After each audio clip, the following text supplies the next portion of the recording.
Hola a todos, bienvenidos a esta primera sesión de Conversaciones Deusto, que serán una serie de grabaciones en las que conversaremos con varios de los autores cuyos libros vamos publicando en Ediciones Deusto. En esta primera edición tenemos con nosotros a José Errasti. José, muy buenos días. Hola, muy buenos días. ¿Qué tal, Roger? Y a Marino Pérez. Marino, muy buenas tardes, ¿cómo estás? Hola, ¿qué tal? Bien.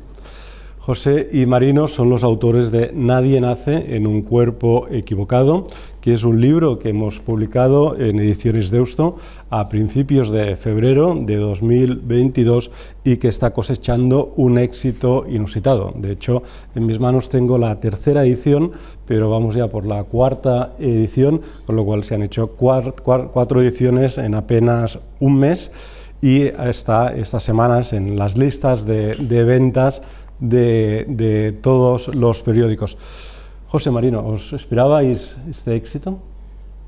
Pues la verdad es que yo no tan intenso, y no esperábamos una reacción tan positiva, ¿verdad?, al respecto. Sí sabíamos, porque es obvio que el tema es muy polémico, y entonces sí temíamos, digamos, una gran división de opiniones, mucha gente muy a favor, mucha gente muy en contra.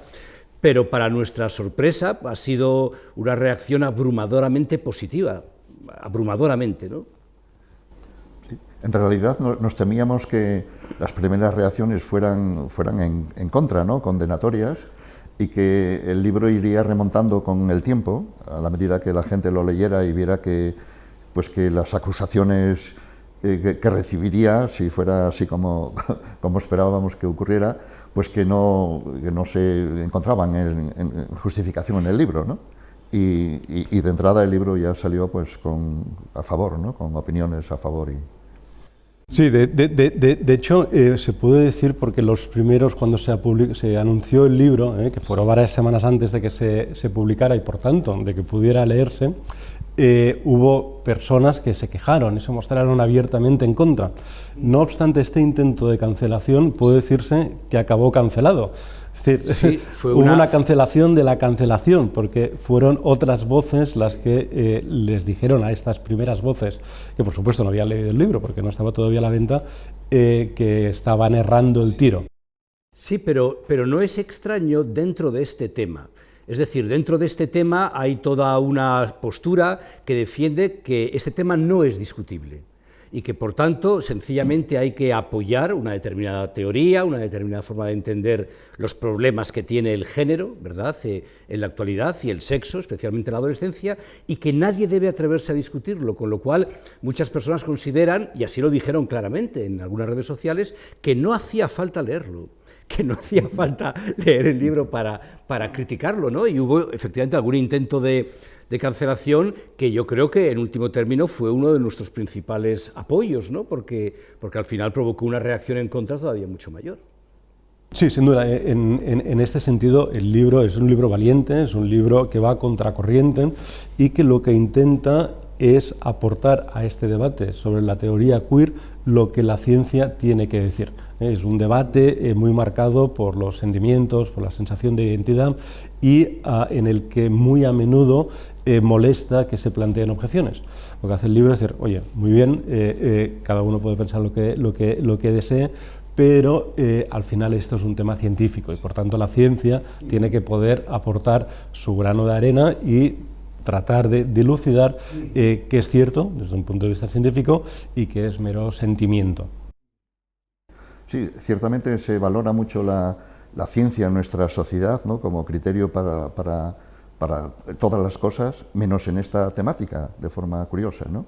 Y de hecho la ciencia pues estaría desacreditada como un punto de vista pues que no alcanza a entender esta problemática, porque se supone que los sentimientos y las apreciaciones de cada uno son, digamos, son la verdad establecida, ¿no?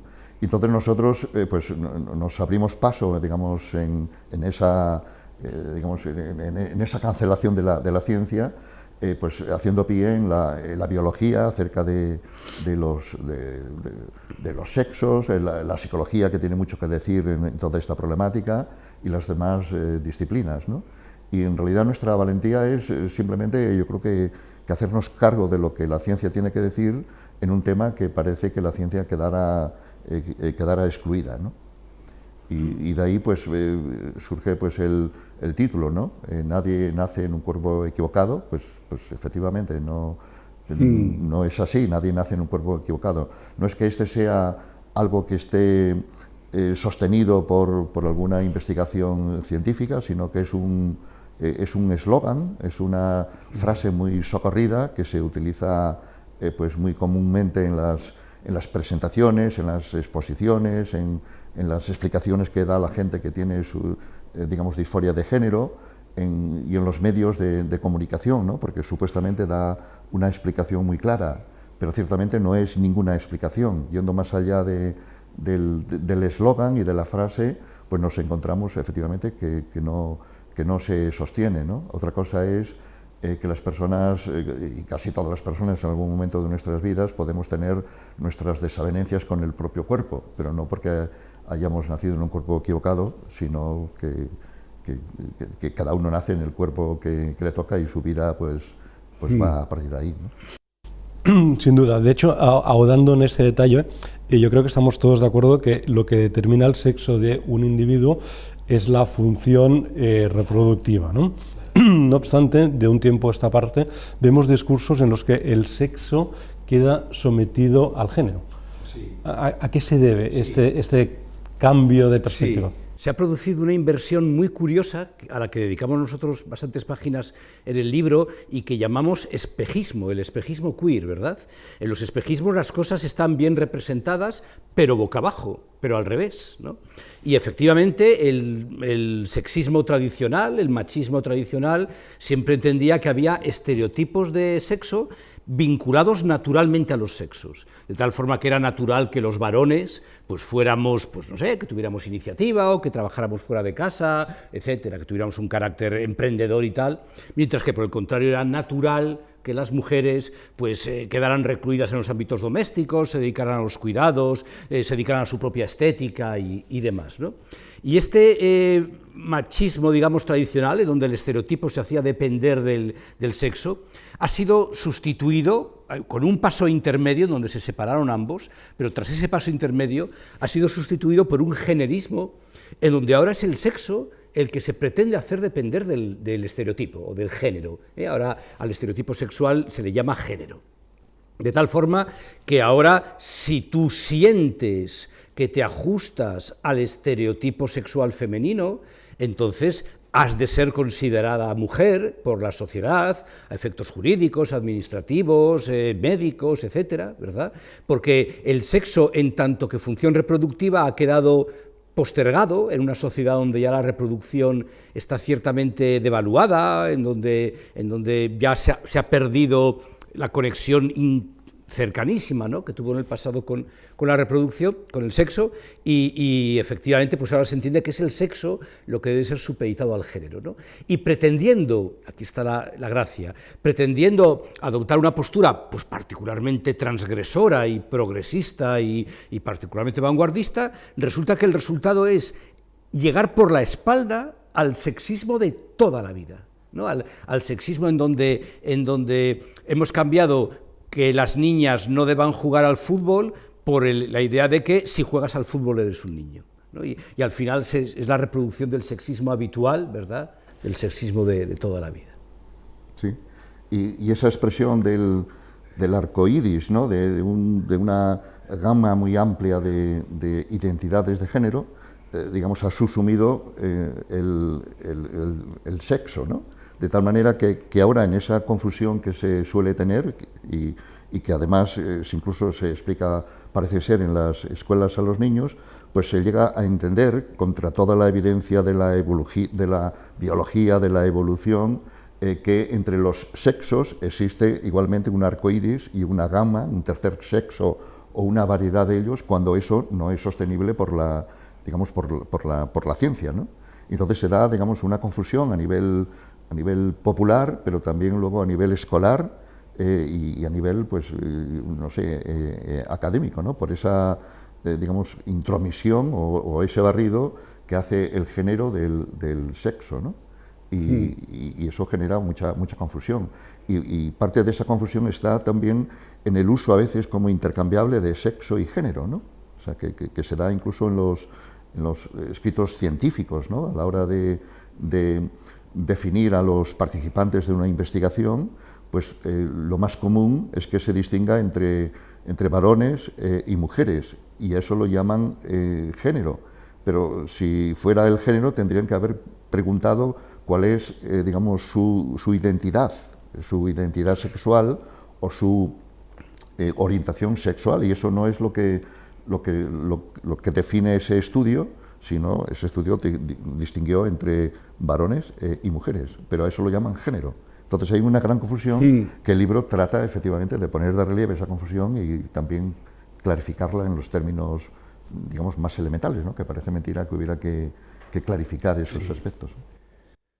Marino, José, ambos sois académicos. Marino, tú eres catedrático de Psicología Clínica de la Universidad de Oviedo, y José, tú eres director de la cátedra Leonard Cohen, recientemente nombrado, de la Universidad también de Oviedo. Sois, no obstante, podríamos decir, no sé si estaréis de acuerdo, rara avis en el mundo académico, porque en el debate sobre la teoría queer ha habido movimientos, por ejemplo, como el movimiento feminista que se ha opuesto, ¿no?, a la teoría queer, ha sido muy combativo, pero la academia de algún modo se ha puesto de perfil. No sé si ha sido por miedo a ir contra el mainstream, miedo a las críticas, pero son muy pocos, y vosotros en este sentido sois una excepción, quienes desde la academia de algún modo plantáis cara o rebatís las ideas de la teoría queer.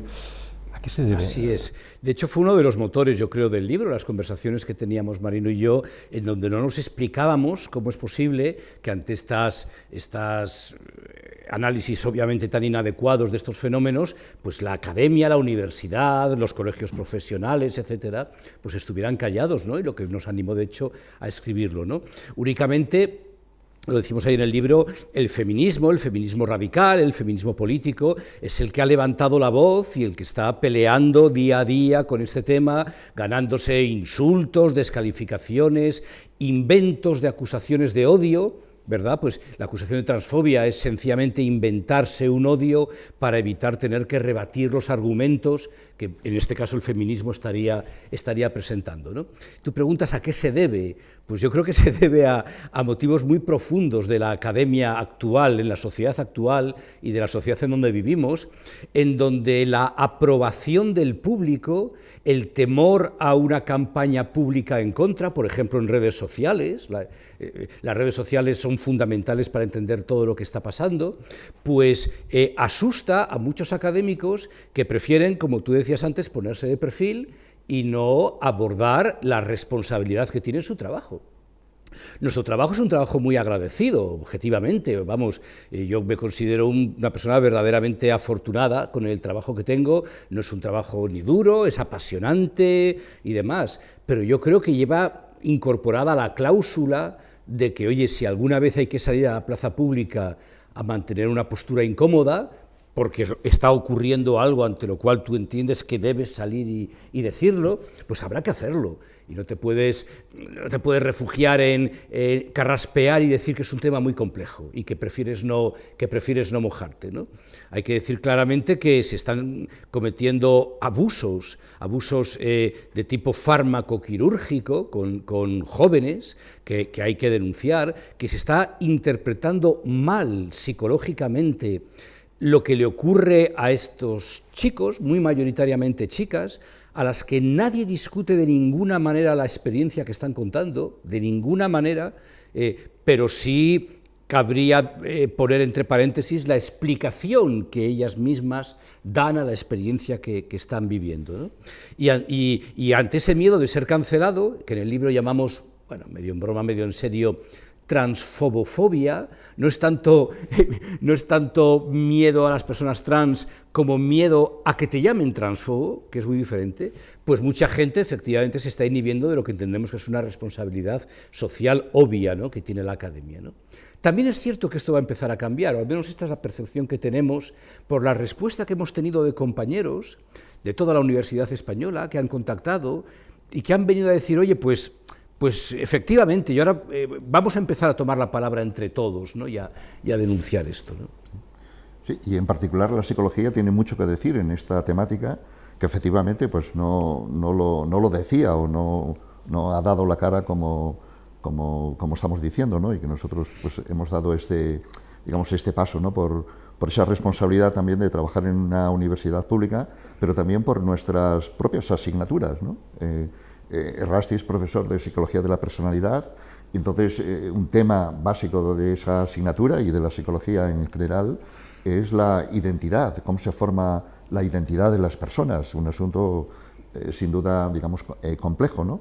Y de pronto nos encontramos, se podría encontrar él en clase, que acerca de la identidad de género vendría ya dada, ¿no?, dada sin analizar la complejidad social, evolutiva, cómo esa se construye. Y bueno, y se ha abordado, pues, digamos, en sus clases y ahora lo hemos sacado, pues, a la calle, ¿no? Y yo soy profesor de terapias psicológicas, ¿no?, donde hoy día, pues, efectivamente, abundan más que nunca, parece ser, problemas psicológicos, y todos los problemas psicológicos requieren ser analizados, evaluados, estudiados en cada caso y proponer, pues, las ayudas, terapias o ayudas, pues, que corresponda, que hay muchas, ¿no? Y todo eso está, pues bien asumido, excepto en esta problemática de la disforia de género, ¿no?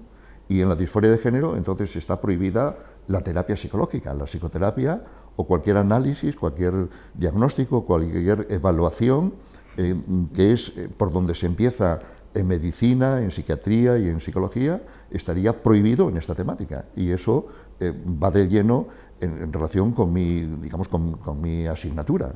Bueno, cómo está pasando algo inaudito en un tema efectivamente emergente, el de la disforia de género, y ahí pues es cuando nos hemos tropezado con esta problemática y la propia responsabilidad nuestra como, digamos, como psicólogos y como académicos de ponerlo de relieve, ¿no?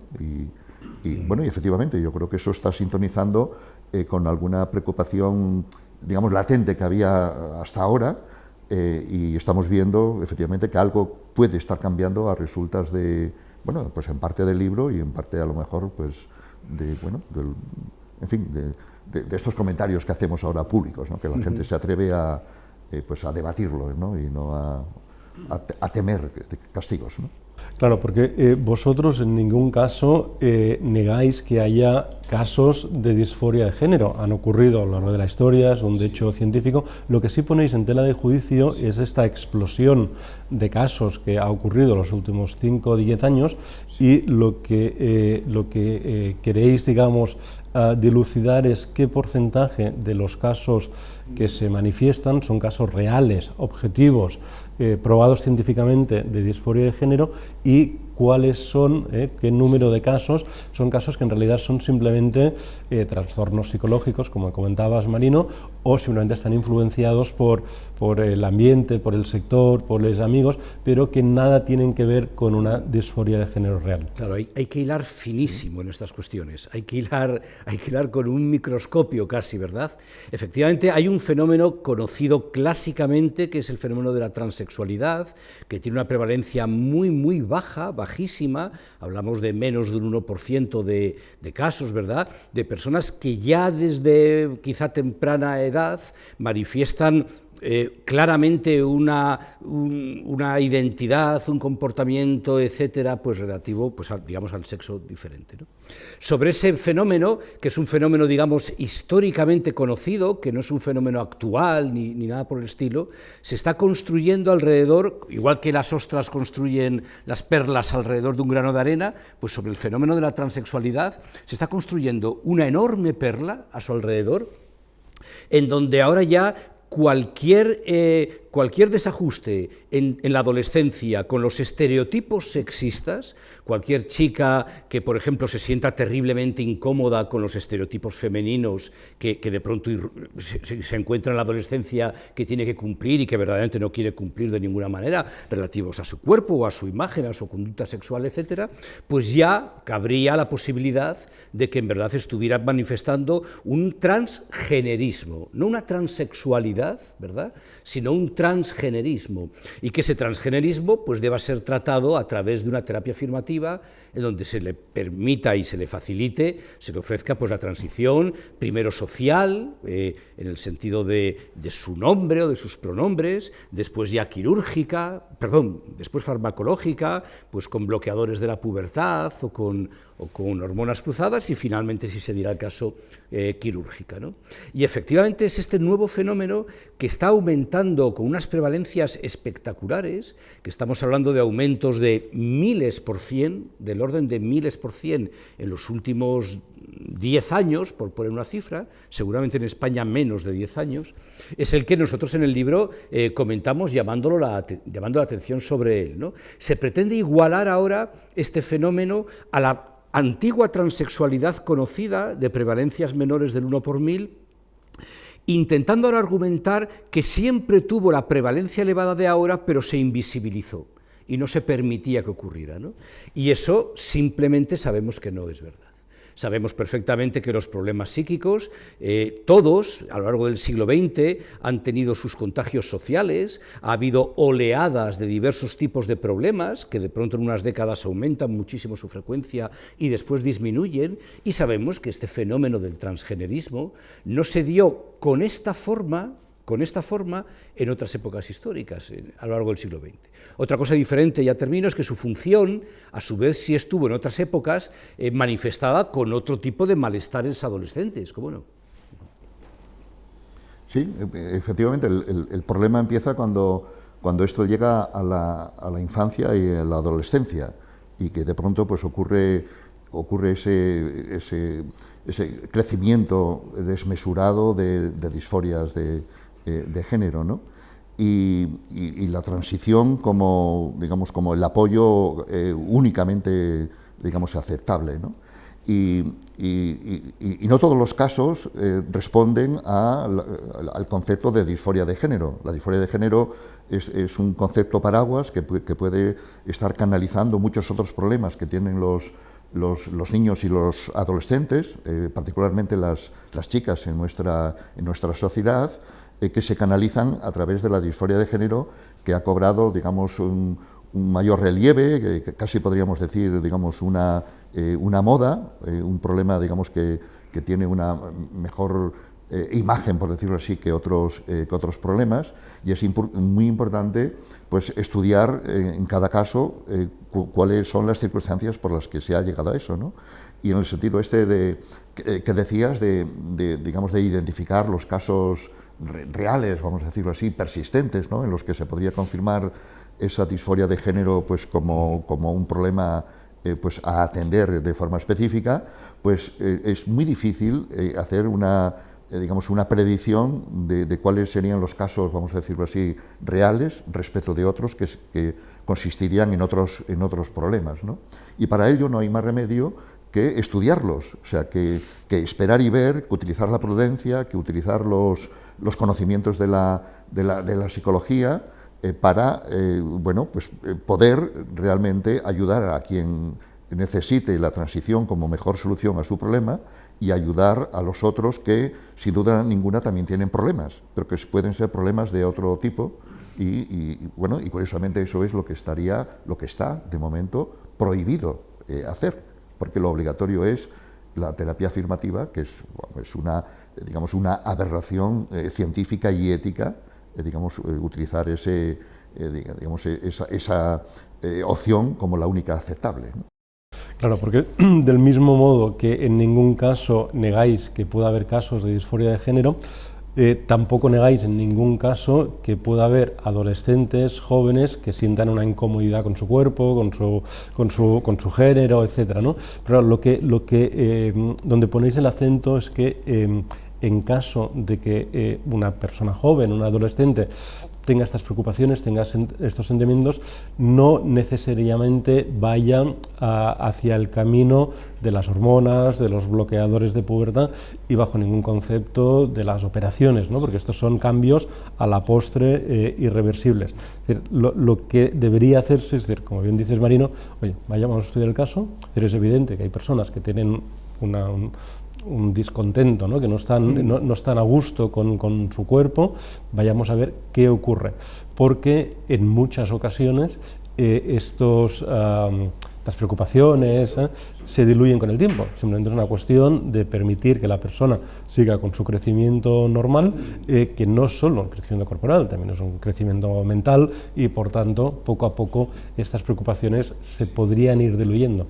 Sí, hay estudios anteriores a esta tendencia, ¿no?, que es muy reciente de promover la transición, nada más que alguien tenga una disforia declarada, etcétera, pues de 139 chicos que desde 1975 a 2009 se han seguido su evolución, y era en una época en la que esta terapia afirmativa no estaba establecida, y en su lugar lo que se hacía era pues explorar los problemas psicológicos que pudieran presentar los chicos, esperar y ver, digamos que es casi un principio de toda práctica clínica, ¿no? Esperar y ver antes de dar un diagnóstico o antes de imponer un tratamiento que puede ser precipitado, y cuando se hacía eso, que sería lo propio, pues efectivamente se observa que el 85% de los chicos que presentaban esa disforia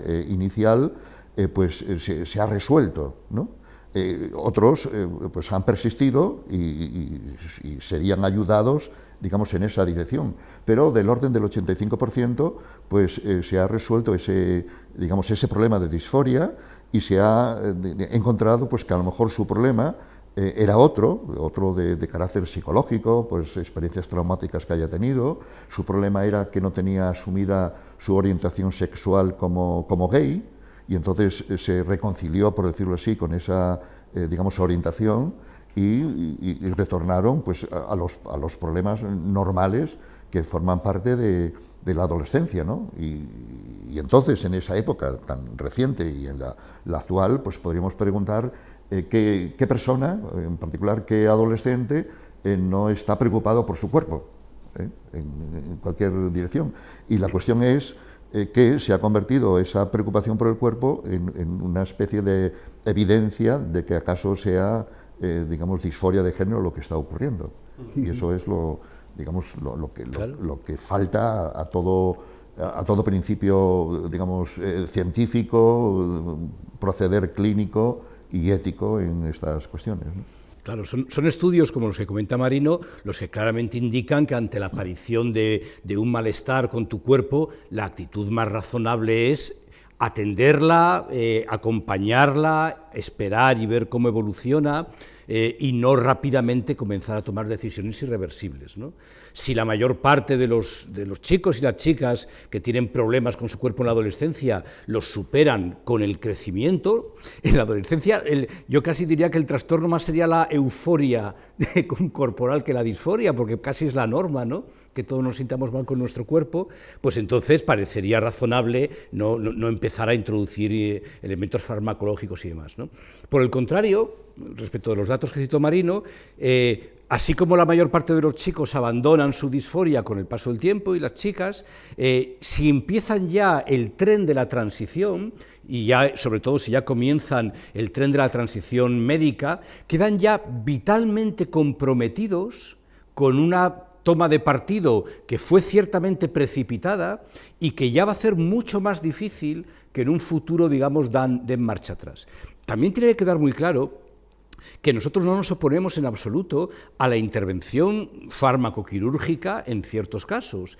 Como en toda intervención clínica, primero hay que, guiada por la prudencia, las primeras intervenciones serán las menos agresivas, iremos viendo cómo va respondiendo la persona, etcétera, y si el malestar continúa, y si la disforia continúa, y se hace crónica y persistente y demás, no se descarta que lo que mejor le puede ayudar a la persona pueda llegar a ser esta intervención, digamos, médica, ¿no? Pero lo que es completamente injustificable y está provocando serios daños y familias y adolescentes verdaderamente metidos en problemas extraños que no deberían estar sufriendo, es pensar que la intervención médico-quirúrgica ha de ser la primera opción ante la primera manifestación de la disforia, ¿verdad? Y luego notar que esta postura tan imprudente, pues en verdad tiene intereses políticos por detrás, intereses farmacéuticos por detrás, es decir, notar que obedece a un espíritu de los tiempos político, neoliberal, individualista, ¿no? Claramente inadecuado, entendemos, para abordar estos problemas. José Marino, estamos hablando de los adolescentes, hablemos por un segundo de los padres de los adolescentes. Voy a poner un ejemplo, os voy a hacer una pregunta muy personal. Yo tengo una hija, Carmen, de 12, casi 13 años. ¿Qué me recomendaríais, qué debería hacer si un día viene y nos manifiesta a su madre y a mí, que no se siente a gusto con su cuerpo, que tiene amigas que les ocurre lo mismo, que han visto en YouTube, no sé, a quién, que les dice que esos que tienen disforia de género y que por tanto deberían empezar a arreglar su imagen y cambiarse el pronombre o incluso el nombre y cortarse el pelo y bla, bla, bla.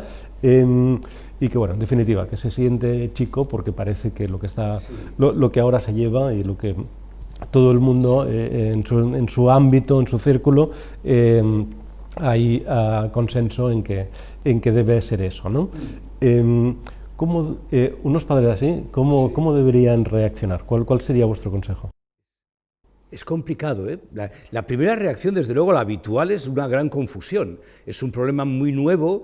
Claro, nosotros estamos muy metidos en él, pero este problema no está todavía, aunque esté empezando a estar, no está todavía extendidísimo en la calle, de tal forma que la primera reacción que suelen tener los padres es no entender siquiera de qué está hablando su hija adolescente, ¿no? Este problema no existía cuando ellos, los padres, eran adolescentes y demás, así que la primera reacción es confusión, ¿no?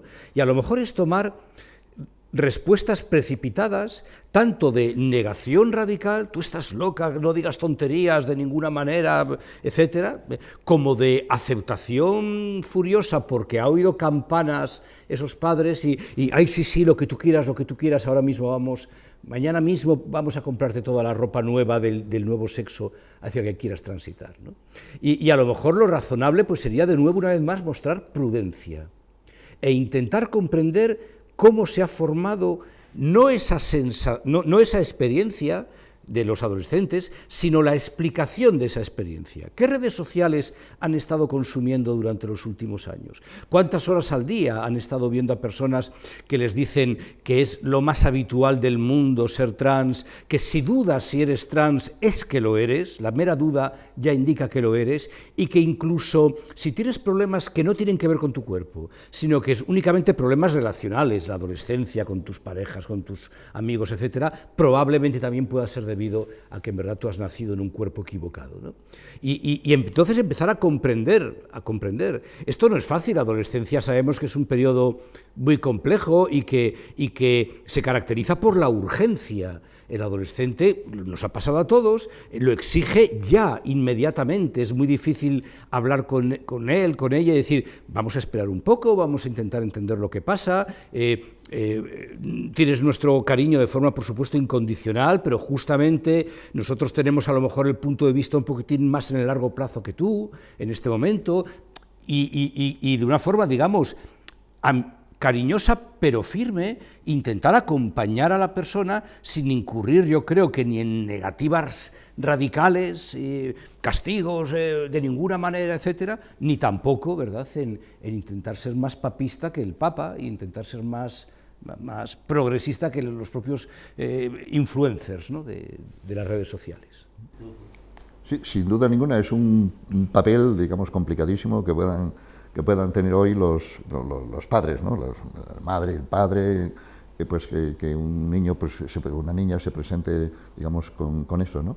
Desde luego, así ya casi como resumen, siguiendo lo que decía Rusty, pues desde luego no la confrontación, no la negación del rechazo, de esa experiencia que la chica cuenta, pero tampoco, digamos, no sé, la aquiescencia, ¿no?, de dar por hecho de que está poniendo de relieve una condición que, digamos, que es natural, que es la que hay que apoyar de forma incondicional, ¿no? Y entonces, bueno, pues entrar en algún tipo también de diálogo, de prudencia, ¿no? La palabra prudencia es fundamental en medicina, en clínica, y es también por parte de los padres, ¿no? Podríamos llamarlo también sentido común, ¿no? Porque da la impresión de que los padres han perdido el sentido común y consideran que a lo mejor un niño ya es sabio, entonces nadie conoce mejor que él, digamos, pues lo que le está pasando, ¿no? Entonces los padres renuncian a sus, no sé, 20 o 30 o 40 años que tienen más que sus hijos, como si entonces ignoraran, digamos, el funcionamiento del mundo, ¿no? Y bueno, y abrir digamos, un diálogo, pero ciertamente los padres están un tanto vendidos en esta problemática, porque si ellos tratan de ponerse al día de esa problemática, cuya problemática no lo estaban, ¿no?, se van a encontrar con lo que se han encontrado sus hijos, ¿no?, su hija en este caso, ¿no?, pues que ha circulado por las redes, por ciertas plataformas.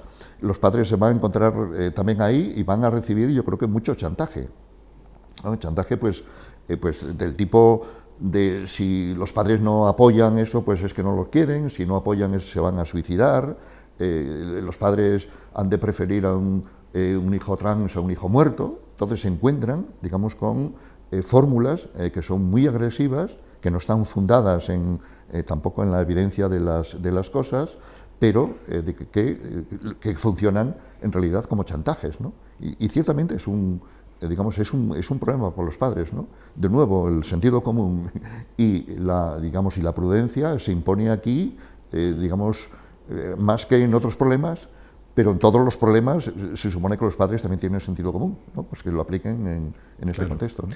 Claro, ha aparecido ya incluso una agrupación de familias, de padres y de madres, que se llama Amanda. Padres y madres, especialmente madres de familias aquejadas con problemas con hijas adolescentes, hijos, hijas, de disforia de género. Están muy activos también ya en la red y están ofreciendo muchísimo apoyo a las familias que se enfrentan a estos problemas, ¿no? Porque poco a poco ha empezado ya a cuajar una cierta preocupación de madres que no creían la explicación oficial y que piden prudencia y no están de acuerdo con que ya se empiece a medicar pues a una chica de 12 años quizá, y a lo mejor 12 ya empieza a ser incluso mucho en estos momentos, y a lo mejor ya podríamos bajar a 10 o menos, porque este fenómeno ha ido descendiendo de edad, desde ser un fenómeno de disforia asociado a la adolescencia hasta empezar a ser cada vez más frecuente el fenómeno que se llama de infancias trans, en donde un niño que puede ser de bien corta edad, un niño de 5 o 6 años, una niña, dice que él en verdad es del sexo, digamos, contrario al que tiene, ¿no? Habría que ver qué cursillos ha recibido en la escuela, qué actividades extraescolares, qué se le ha contado. Hay asociaciones trans difundiendo materiales abiertamente delirantes en las escuelas públicas, etcétera. Y entonces, bueno, ese niño, pues, llega a los 6 años y dice que es una niña, ¿no? Y efectivamente los padres quedan completamente confusos, intentan, faltaría más, hacerlo lo mejor posible y comienzan ya la transición de ese niño, porque se entiende que un niño tiene una sabiduría y una pureza y una autenticidad y un contacto con su esencia que nadie puede discutir, ¿no? Y ante esto, como digo, pues muchos padres han empezado a organizarse. Y Amanda sería el nombre que habría que googlear para, si tu hija te dice eso un día, quizás deberías googlear la palabra Amanda, agrupación Amanda, y ahí hay montones de buenos consejos sobre qué hacer. No, pues se agradece porque a veces, como decía Marino, el sentido común es el menos común de los sentidos, ¿no? A mí me dan miedo los dos extremos, ¿eh? Padres intransigentes que por puro desconocimiento le dicen que lo que tú decías, José, te has vuelto loco, que es peor, ¿no? Porque agudiza los problemas de incomprensión y de indefensión del niño, y los padres, voy a poner entre comillas, enrollados, ¿no? Decir, bueno, el niño se mete en la razón, lo que tú digas, si tú te sientes así, será así, y se van de cabeza al tratamiento y tal.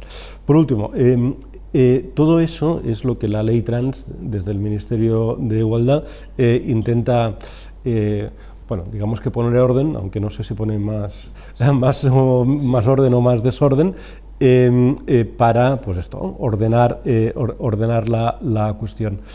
Esa ley trans que se está debatiendo, que en principio se debe votar y aprobar próximamente, ¿cuáles serían vuestras objeciones a la ley trans tal y como está planteada ahora?